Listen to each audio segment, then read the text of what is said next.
Welcome to SKOL Search, a series right here on Vikings First and SKOL, brought to you by Tyler Forness and the Real Forno Show.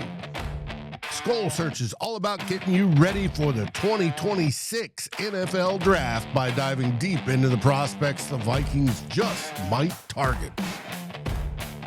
Here are three of those new prospects. Welcome back to SKOL Search. We have already gone through quite a few of the top prospects in this class, but we haven't really hit any sleepers. Now, when I'm kind of doing my scouting process, a lot of times I will start with the top guys because I want to make sure I get through them. I want to make sure they're the ones that most people are going to want to talk about throughout the course of the draft cycle. But every so often, there is a guy that pops up that just wows me. And I got sent this guy by Devin Jackson because he wasn't on my radar initially. And if you know Devin, he writes for the Philadelphia Inquirer, one of the best draft minds in the sport. His name is Ahmari Harvey from Georgia Tech, and he's a cornerback. Now, if you remember last year, I was enamored with a guy named Quincy Riley. Yes, Quincy Riley. I had him as a high second round grade, nearly gave him a first, highest in the industry, on 28th on my board, and I ended up being pretty right. He was good last year, and I believe he probably should have been an all-rookie player. If he wasn't, I would have to go back and double check. But I loved his tenacity. I loved his aggressiveness. And I like smaller corners who punch up all the time and don't back down from a fight.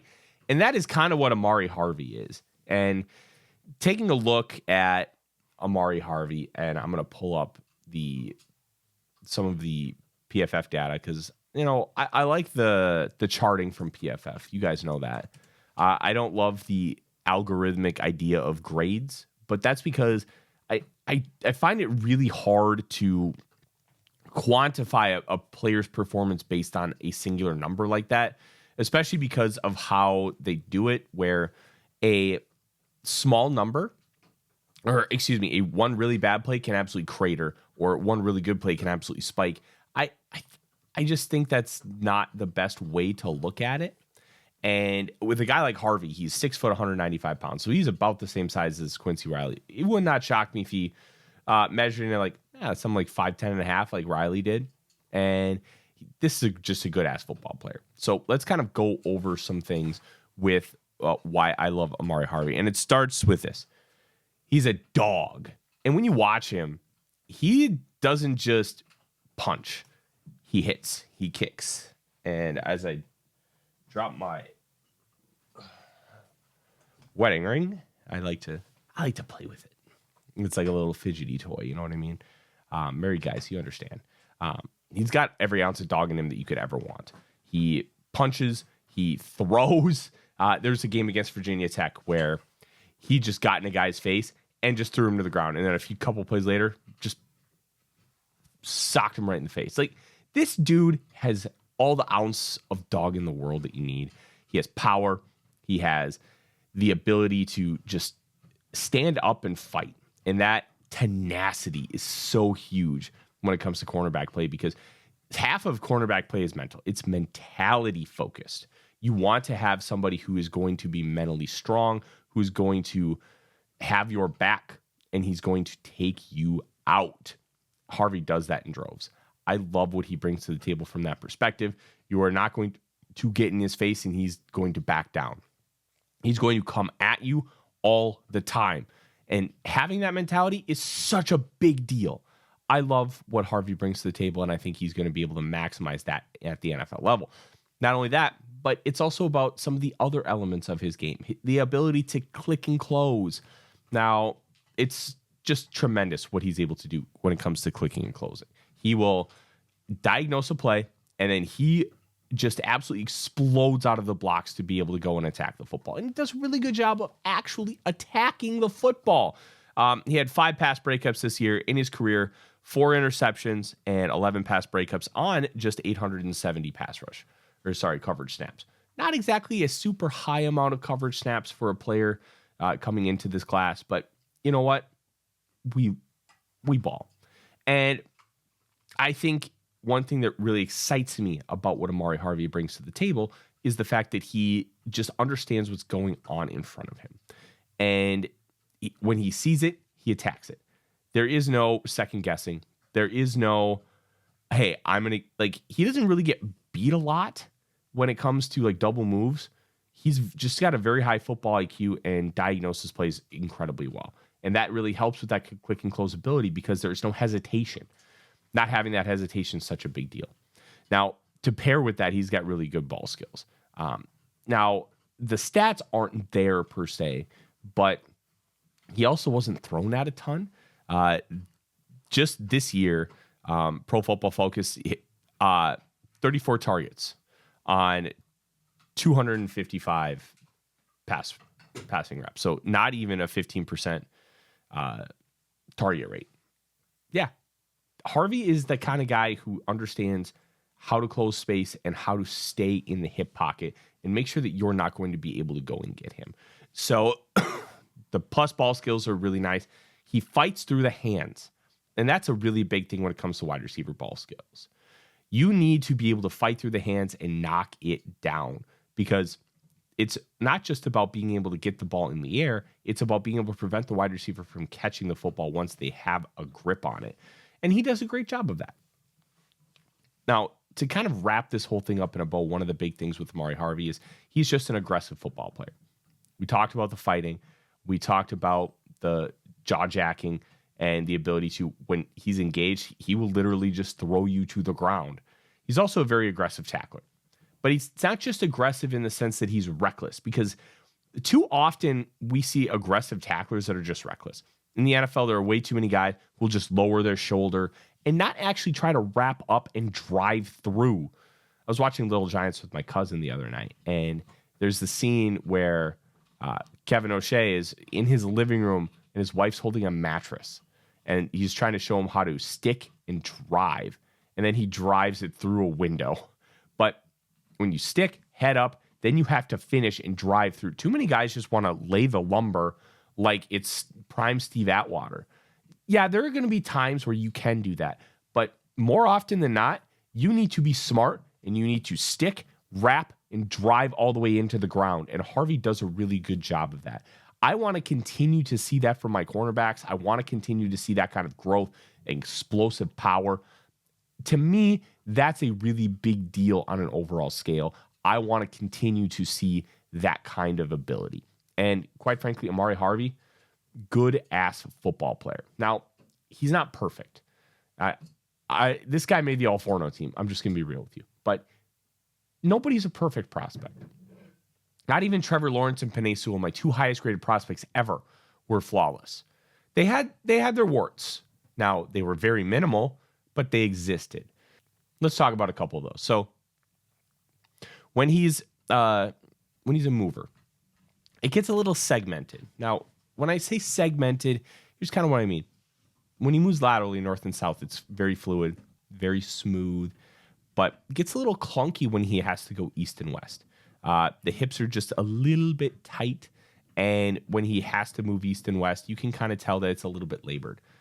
I don't love that. I think overall it's really not that big of a deal, especially if you're going to have him play a lot of zone, because he's not going to have to flip those hips a lot, and he's not going to have to do a lot of those little nuanced things that we've seen from a lot of different players. You're not asking him to be a Pat Surtain and just carry that guy in man coverage all day. That's not how that works. So I think it's going to be relatively minimal, especially if he comes to a place like the Minnesota Vikings. The Vikings love to play zone behind that pass rush. And being able to play zone, you need to be able to diagnose, click and close, and tackle. And Harvey can do all three of those things at a high level. The other thing, it's not just when he's moving laterally, but he does have decently stiff hips. If he has to turn and carry, or if he gets out of position on like a blaze out where he has to then flip his hips quickly, you can tell it takes a little bit of effort for him to do that. It's a little bit labored. He's not the most fluid football player. But I will say this. If you get him in the right scheme, you can minimize some of these. And I wouldn't want him going one-on-one man coverage all day, every day. But one thing I do like is his ability to thrive in zone coverage and be able to make a play in that way. Overall, Harvey made the All-Forno team, as I mentioned earlier. I think this dude is an absolute baller, and he went to Georgia Tech. So, look, he's not going to be the most well-recognized player in the world. He's not going to be somebody that you're going to take in round one. I have a high third-round grade, 77.4 on Harvey. I think he's a guy that you take at 82 or 97, and you feel pretty good about it. His likely range is going to be round 4, round 5, round 6, because this is a pretty deep cornerback class, and those stiff hips are going to be a problem for a lot of teams. But I got to tell you, you get a cornerback with this kind of mentality, that click and close ability, and the willingness to tackle with form and aggression. Give me that guy 10 out of 10. I want this guy on my football team. I want him to thrive. I want him to be able to do everything that he needs to do in order to succeed. This is the kind of guy I want to target. Ahmari Harvey, Georgia Tech. If you have not watched him, please go seek out the film. There are resources out there. I use Caddy's Cut-Ups on Patreon, and then Dalton Miller's Patreon as well to access the majority of the film that I do. And you can do that too. Go watch Ahmari Harvey from Georgia Tech, and you will be like, okay, that's a dog, and I want that guy on the Minnesota Vikings. Next up, Brandon Cisse, South Carolina.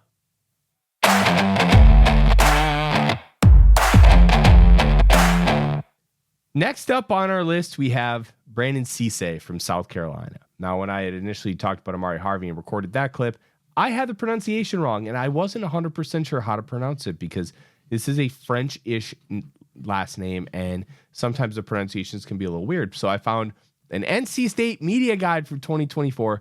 Cisse is how you pronounce it. And he's an interesting player. He's a third-year junior from South Carolina. He spent his first 2 years at NC State, and then obviously this past year at South Carolina, and he impressed enough where he chose to enter the NFL draft. Some believe that this guy can be a first-round pick. And I watch him, and I don't get it. I don't see a first-round caliber player. I see a player that's very flawed. I see somebody who has some athleticism but doesn't really know how to use it. It's like giving a 12-year-old keys to a Lamborghini and telling him to go race. Now, can he get there? I think there's absolutely a path, but I just don't see him being a plus player that's worthy of being taken super high. I think this is the guy you take in round 3, and maybe you can get him to become a round 1 type player after 3 years. So let's kind of break him down. There are still things that I like about this player, but Cisse he's not going to be very high on my board as of right now, recording this. Among the 8 cornerbacks, I've scouted he's cornerback 6. And I think he may end up being a little bit lower than that when all is said and done, especially if guys like Will Lee and Ahmari Harvey end up testing really well, because Cisse, I don't love him. I don't love him at all. So let's talk about the positives before I kind of bury him because of where I'm at. He is very willing to play the run, and having the willingness to play the run is different from not being able to play the run, because so much about wanting to play the run at cornerback is effort. I can teach you technique. I can teach you angles. I can teach you form. I can't teach the wanted desire to play against the run. And one of the big things we've seen with the Vikings is we've had cornerbacks willing to play the run. I remember watching Antoine Winfield, and he was just so much fun to watch because at 5'9" and 180 pounds, he was going in there and sticking his nose in, playing the run, and being an incredible tackler at the point of attack. He just did a phenomenal job of being able to play the run. And Cisse, does a lot of those same things. Now, he's a bigger player. We are talking about a guy who's 6 foot 190. So he is not small by any stretch of the imagination, but he does show desires to attack those blockers in space or on the line of scrimmage and be able to just attack them, lay into them, and then go and get the running back. And sometimes when you are that cornerback, just laying into the blocker, occupying them, forcing them to take you on straight up instead of just, we'll just kind of push them aside with one hand, especially with pullers, and then boom. Like Cisse does a really good job of being able to attack and deconstruct those blocks. So having a cornerback that can do that is a very big positive. Another thing that he excels at is press coverage. Now, Cisse is 6 foot 190, and he doesn't have like the super strong build. He's not like super bulky. When I think of really good press cover corners, I think of Pat Surtain at 6'2". I think he's like 210 pounds. Xavier Rhodes, who's like 6'3", 220. Guys who are just going to punch you in the mouth and take advantage of whatever life brings at them. Cisse has length, he has strength, but one of the big things with his ability is he's just really good at timing. He's really good at being able to displace you off of the route. And being able to do that is such a huge benefit to your game. And just being able to, like, hey, boom, get them off the route, disrupt the timing. And that's so much of what press coverage is. It's to disrupt timing routes, because when you run a lot of Shanahan and McVay stuff like the majority of the league seems to be doing nowadays, you end up being able to just disrupt that timing a little bit. And maybe the guy breaks open instead of right at the top of a hitch, halfway through a hitch. And then that disrupts everything. And all of a sudden, hey, maybe a linebacker can now get to it. Maybe a safety can now bat it down. Those little details matter a lot in these scenarios. And Cisse being able to excel in press coverage with that length is a good thing. He also has, to pair with it, the hip fluidity to recover. So if he misses a jab, so let's say he tries to jab the inside shoulder, but the guy absolutely swims him, and he can flip those hips and run, because he does have really good athleticism and speed, and he can carry down the field. So being able to have that kind of athleticism is one of the reasons why, like, Jeff Okudah is still in the league, because he has that plus athleticism, that incredible hip fluidity, but he just plays such a reckless kind of style where he just wants to bully you. But if he gets beat, he's like, oh, I have the ability to carry it. But sometimes the quarterback just doesn't matter, and they'll get it out super quick. It's a very dangerous way to live. And I think Cisse can kind of get sucked into that a little bit. And I don't love that idea from my cornerbacks, but having that athleticism is good. So let's continue to talk about that athleticism. And the recovery ability isn't just, hey, with press coverage, it's when he gets out of position. So when receivers attack blind spots, when you think that when you open up your hips to the left and he goes right, he's got the willingness and ability to go and fix those things and be able to find the receiver. That's a really nice ability. Plus, when you're talking about zone coverage, you don't have to worry so much about that. I think that's a really good thing to have, especially when we're talking about a guy who has first round ability for some people. Like, these are the things that you're looking for. And Cisse, really good football player in that sense. He's got plenty of size and length. You can tell that he's got like 32-inch arms by watching him. I don't have an official arm measurement when I'm recording this, but it would shock me if they're much less than 32 inches. I don't think he's got like vines. Like Julius Brents, when he was coming out, had like 34-inch arms at 6'3". He's not that kind of long, but he's long for what his size is. And that length can really help him, especially at the catch point. Being able to attack the football against, and he's going to play guys like Carnell Tate, and he's going to play guys like Cortland Sutton. Can you get the ball in between the hands? Sorry, can you get your hands there where the ball is? That's going to be a big thing for him. And he's got the length. Like, you don't have to have length in order to be able to do this, but it's a good thing. It's like having a turbocharger in your car. You don't need one, but it's nice to have. It gives you an added bonus. Last thing, he's got experience playing inside and outside. And having that experience going into the NFL, especially coming from a guy who's a third-round player, is huge.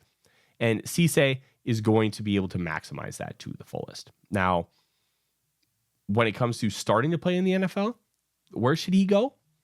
I don't really have a great read on if it should be inside or outside, but it's going to be a lot easier to get on the field because you have that versatility to play both. I think he can play inside, like long-term, because of that hip fluidity, but he's the kind of guy I would ask to fail on the outside before I just stick him inside. Now, if I could just get him on the field inside right away, then I'd say that's probably the path, but don't eliminate him being an outside corner. Let's get to the negatives. I don't think he moves very well laterally in short spaces. He has the hip fluidity, but his recovery speed is more long, where in quick spaces, he's not going to be able to recover super fast. It's more, hey, I got beat on a double move. Now I can go and recover. That's the kind of stuff where I think he excels at. You can exploit him with slants, whip routes, returns, that kind of thing. And you're not going to be able to, he's not going to be able to kind of take advantage and make a play on those balls. And I think laterally, this is one of the reasons why maybe you just want to keep him on the outside, even though he does have athleticism with that hip fluidity. he can be exploited in those situations. I saw a couple instances in the red zone where he was exploited really heavily with those quick snapping routes. And that's, to me, a grave area of concern. He has issues when playing in deep zones. He loves to just get too deep into his back pedal. And even though he's fluid, he doesn't have that twitch to just recover quickly. Like I said, his recovery ability is a long-term thing. It is a long-distance thing. It is not a short area ability. And that is a problem, especially when you talk about like the Minnesota Vikings, Brian Flores zone. You need to be able to kind of make decisions quickly. And then if you have to recover, you have to recover in a quick manner. He's not going to be able to do that. And it's not going to be something that he thrives in. Lastly, he does have really good hips. He loves to open them too early. And by opening them too early, it exposes him to just get absolutely walloped in coverage. You can't do that. And Cisse does that a little bit too much, and it's an area of concern. So overall, I think there are things about his profile that are intriguing. I think the athleticism is really interesting. He's got ball skills. He's got this, that, and the other thing. The problem I have with Cisse is he is so poor in short spaces. He has the athleticism, but does not have the technique in any way, shape, or form. I think this is a third-round player, and I did give him a 79.4. I think the athleticism is going to get him drafted, but I really worry about how he thrives in short spaces. And because of that, I'm out. Like, where you're going to have to draft this guy, which I think is going to have to be at the end of the first round or the second round, I want nothing to do with him. I would take him at 82, and I'd be like, okay, I think the athleticism is enough. Let's work on some of these spatial issues. Let's work on some of these short area quickness. I think we can do that. Otherwise, nah, I'm good. I do not want this guy on my football team for the price I'll have to pay to get him. And I think that's the big thing. He is young. He's only going to be 21 in his rookie season. But with Cisse, I'm good. Next up, a really interesting player from San Diego State, Chris Johnson.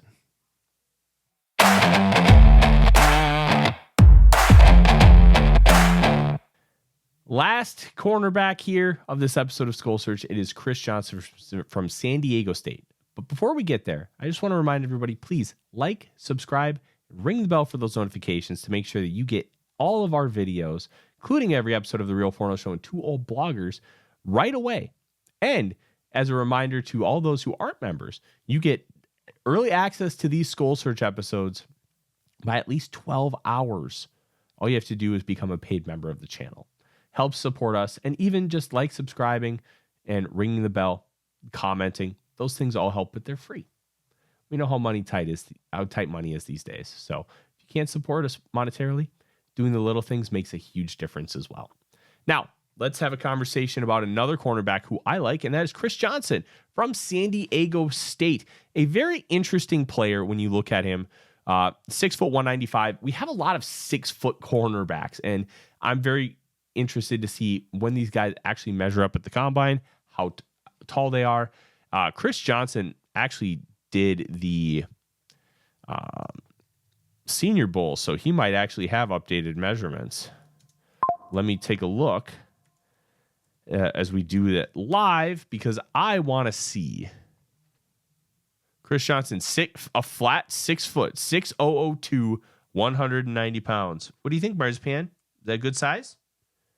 Yeah, Marzipan thinks that's a very good size. So the fact that he is a legit 6 foot is huge for him, because I don't think he's the most athletic guy in the world, but what he does well is maximize the ability that he has. So let's kind of break down what he has to him. All right. He's a powerful and willing tackler. And we talked about this with Brandon Cisse here a little bit ago. And one thing with Johnson is he isn't afraid to get his nose dirty. He will stick his head in when it comes to getting after the run and getting after somebody in open space. He's not afraid to go after a blocker and then trying to have to deconstruct that blocker, just take them on and prevent them from being able to maybe get to the second level. I think he does a really good job of those things. He squares up runners and then forces them down with good technique. I love seeing a cornerback who is a willing tackler, because that's a big thing with tackling, right? We've already talked about this. Anybody can tackle. You have to want to do it. You have to want to get dirty, especially at cornerback. It's not really a want to get dirty kind of position from an overall level. he has no problem getting dirty. And maybe that comes from having played at San Diego State. I don't know where it comes from, but I love it. I love it. I love it. He's very comfortable in zone as well. And being a zone cover corner is a tough one because you have to be able to do a lot of different things. You have to have a good sense. Man coverage, theoretically, is very easy. But it's also very difficult to accomplish because you have to stay with your guy. But that's just it. Stay with your guy, and then you learn different techniques outside of that. Hey, don't open your hips too early. Make them make the first move and then react to it instead of you reacting and then they counter what you're doing. So if you flip your hips outside, they'll go inside kind of thing. Those little nuanced details can make a humongous difference. So he's really good in zone coverage, has a good sense of space and awareness. And I really like how he recognizes route concepts. So the one thing is very few teams play a standard base zone anymore. You hear cover 3. Oh, they're playing cover 3. But there are so many different rules within cover 3. There's generic ass cover 3 and there's like match concepts, and being able to run all of those is such a huge deal. And Johnson does a really good job of recognizing different route concepts that are being thrown at him. If you throw something at him, he's going to be able to diagnose it and be able to attack it. And he's not going to get baited. One thing that I really like, which is going to translate really well for a Minnesota Vikings defense, is if he sees that he's being baited low, he will carry high to make sure that you're not springing a guy wide open, because teams have figured out how to exploit these match rules. And being able to exploit these match rules is such a huge thing with the evolution of defense. So I love what he's able to do from that sense. I love that he's able to understand what's going on in front of him, and being able to understand all of that helps with that football IQ and being able to maximize things here. Now, what's really impressive about him is how good of a linear athlete he is. Point A to point B, really good. He eats up ground really quickly when moving north and south, and they use him really well as a blitzer because he triggers fast downhill. So often at San Diego State, they'd use him as a corner blitzer, sending him off and being able to attack the quarterback. And I think being able to do that is such a huge plus, and it pairs really well with what he does when it comes to zone coverage, because that trigger downhill ability is really similar to a click and close. Being able to have that football IQ to see what's going on and attack it is such a nice aspect to have, especially at the cornerback position. You need to be able to do those things. And being a good blitzer is such a nice positive. It's not something that you have to have. It's not something you have to be good at. But being able to have that in your arsenal, in your bag, is such a nice thing. And not everybody can be a good blitzer. Everybody can blitz. But maximizing your impact, taking the right angles, being able to get pressure and not overextend. So if you take too much of an inside angle, the quarterback can just roll to the outside and make your rush pretty moot. Johnson takes really good angles, and I think that's a nice addition to what he brings to the table. Now, he's not a perfect prospect. I really like him. I think he's got good ball skills. He had this past season at San Diego State, per Pro Football Focus, 4 picks, 5 passes batted down, a passer rating of 16.1. Now, I believe it's 39.8 if all the quarterback does is spike the football. Yeah, he was pretty good this year. He had multiple games this year of a 0 passer rating allowed. He did so against Northern Illinois and San Jose State. And his highest passer rating was Boise State, by far the best competition. They played 87.5. Not great, but he still didn't allow a touchdown, and he only allowed 4 catches on 6 targets for 43 yards. 24 of those came after the catch. We're not talking about a guy who is allowing a lot. And only 18 catches on 43 targets. That's pretty good. But he's not a perfect prospect. Short spaces, it's kind of the same thing we talked about with Cisse a little bit. He has a tendency to open up a little too early, commit, and then receivers can kind of peel back on him. So things like whip routes, return routes, anything where, hey, you get like a stutter release to the outside and then break it inside for a slant, you could take advantage of him that way. He's going to have to learn to refine that technique, refine that ability. And if he can do that, I think you have a really good football player in your hands. In man coverage, he gets grabby. He does not have like this great speed. He doesn't have this great ability to cut inside. So He gets excuse me. He gets a little grabby at the catch point. He gets a little grabby at the stem. That's going to cause penalties in the NFL. You work that out. We've seen Xavier Rhodes get that worked out. We've seen other players work that out of their systems as well. College is a different world than the NFL. So being able to maximize that is going to be a huge thing for his success in the NFL. Lastly, he's got a little bit of tightness in his hips, and it hinders his ability to recover man coverage, which is why I think he's probably mainly a zone coverage corner. NFL receivers are going to exploit that. The tight hips and just a little slow in transitioning in his back pedal and that kind of thing. NFL receivers know how to exploit that. College receivers don't.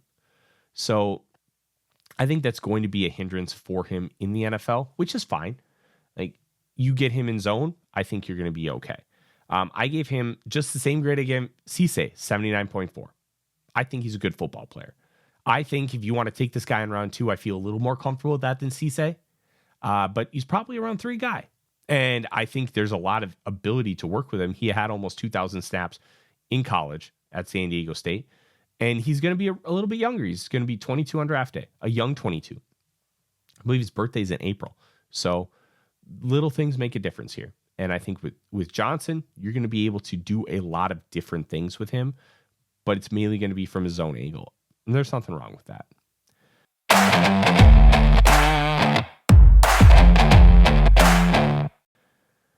Thank you guys so much for watching this episode of SKOL Search talking about cornerbacks. We're going to have a lot more coming for you this draft season. We're thrilled to have you on the path here toward the NFL draft for this Minnesota Vikings team. And because Brzezinski's taking over, we have a whole new slate of trying to figure out what they're going to do. And I'm a big fan of what this draft class is kind of shaping up to be so far, especially at corner. And the Vikings have a need at corner. So we're going to be back. We're going to have some receivers coming for you next. We're going to start going to defensive linemen, safeties. We're going to have everything here for you. And we may even talk some quarterbacks. Who knows? We're going to have some fun. Thank you guys so much for watching. Please like, subscribe, ring the bell for those notifications. And SKOL Vikings. All right, Vikings fans, that's a wrap on this episode of SKOL Search, brought to you by Vikings First and SKOL, partnered with the Fans First Sports Network. We've dived deep into draft prospects today, and I hope you're as excited as we were about bringing what the future holds for our purple and gold. If you enjoyed the breakdown, let's be honest, how could you not? Do us a huge favor. Smash that like button to show your support. Hit subscribe so you never miss an episode. And don't forget to ring the bell for notifications on all our upcoming SKOL Search drops, Real Forno shows, 2O bloggers, and more. We're building this community for fans like you.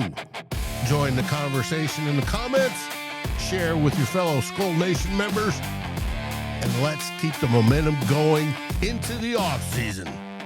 Until next time, SKOL Vikings.